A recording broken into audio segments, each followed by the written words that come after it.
Senate Resolution number 37 calls on this legislature, as well as the governor and our President Obama, the administration, to consider the policy implications of the recently released papal encyclical on the environment and climate change. The Holy See, Pope Francis rightfully states that there is solid scientific consensus that shows a disturbing warming of the climate, which, as the Pope says, is a common good belonging to us all.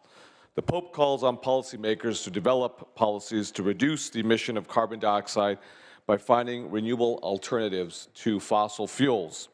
As the leader of 1.2 billion Catholics worldwide, he is calling us to act with urgency. Senate Resolution number 37 states that we hear the Pontiff's message and that California will continue to set an example for the nation and the world in combating climate change. The encyclical is considering the highest teaching of a Pope on faith and morals. Colleagues, we have a moral responsibility to recognize that those with the least suffer the most from environmental degradation.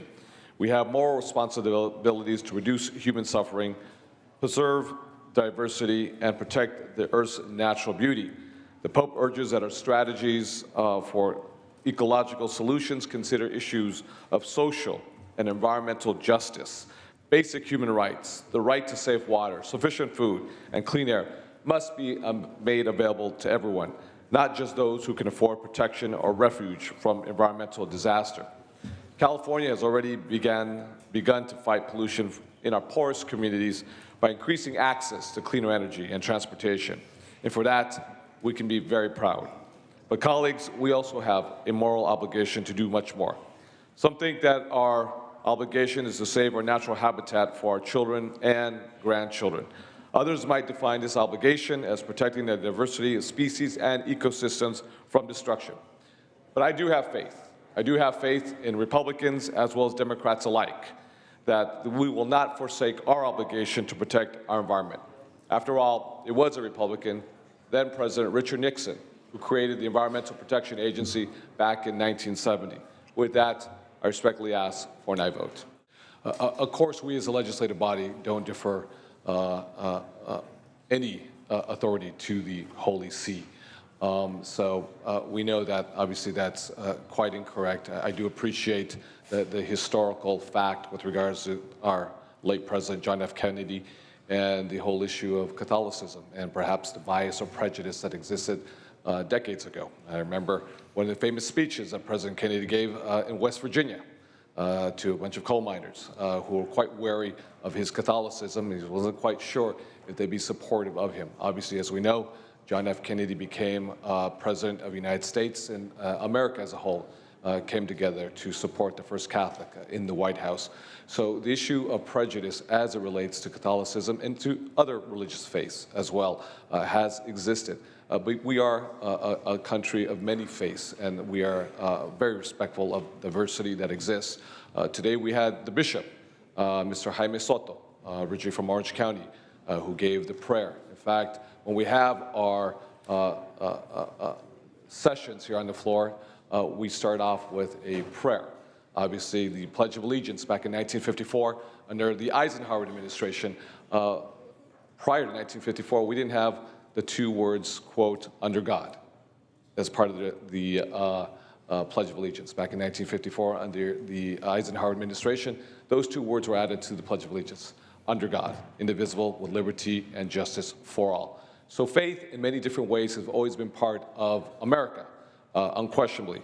So this is, I believe, a very important message that we send globally. We know that our governor, Governor Jerry Brown, will be attending a meeting at the invitation of the Holy See at the Vatican this week. And in fact, his chief of staff, Ms. Nancy McFadden, upon the final vote of Senate Resolution number 37, will physically be taking Senate Resolution 37 documents to the Vatican, to the governor, so the governor himself can present it to the Holy See. Now, we have been a clear example globally of the policies that we have moved forward aggressively and ambitious policies to deal with the issue of climate change. Much debate remains, unquestionably, with regards to the economy, regards to CARB. These are debates that are real components of a larger debate on the issue of our policies here in California as it relates to a handful of measures that, knock on wood, will be coming back for concurrence to the California State Senate, to the State Senate.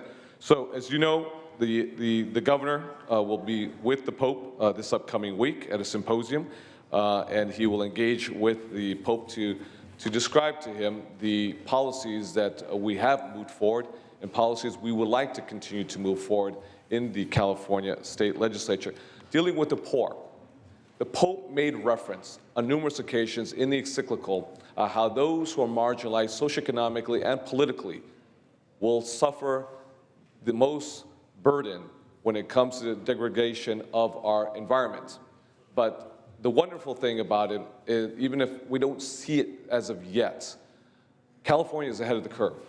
With measures like 535 and 1275, now we have the poor, we have the marginalized in areas like Stockton, Modesto, Fresno, Sacramento, East Los Angeles, South Los Angeles, where you have individuals putting rooftop solar on their roofs who didn't have the financial wherewithal, or individuals who are actually turning in their old cars and purchasing hybrid plug-in electrical cars.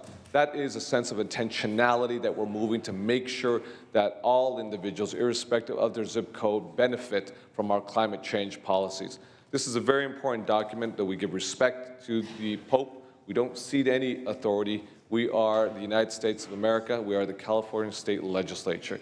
Obviously, we have a very clear wall with regards to church and state, but we have respect for faith as well. So with that, colleagues, I believe strongly that this is a bipartisan measure, and I respectfully ask for an aye vote. Great. Thank you, Senator De Leon. Secretary, please call the roll. Allen? Aye. Anderson? No. Bates? Aye. Bell? Aye. Berryhill? Block? Aye. Canella? De Leon? Aye. Fuller? Gaines? Galgioni? Glazer? Aye. Hall? Aye. Hancock? Aye. Hernandez? Aye. Hertzberg? Aye. Hill? Aye. Wesso? Aye. Huff? Jackson? Aye. Lara? Leno? Aye. Leyva? Liu? Aye. McGuire? Aye. Mendoza? Aye. Mitchell? Aye. Monning? Morlock? Morrell? Wynn? Nilsson? Pan? Aye. Pavley? Aye. Roth? Runner? Stone? No. Vidak? Wykowski? Aye. Wolk? Aye. Secretary, please call the absent members. Berryhill? Canella? Fuller? Gaines? Galgioni? Huff? Lada? Leyva? Aye. Monning? Morlock? Morrell? Wynn? Nilsson? No. Roth? Runner? Vidak? Galgioni? Aye.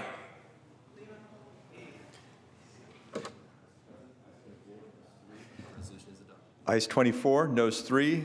Resolutions are adopted.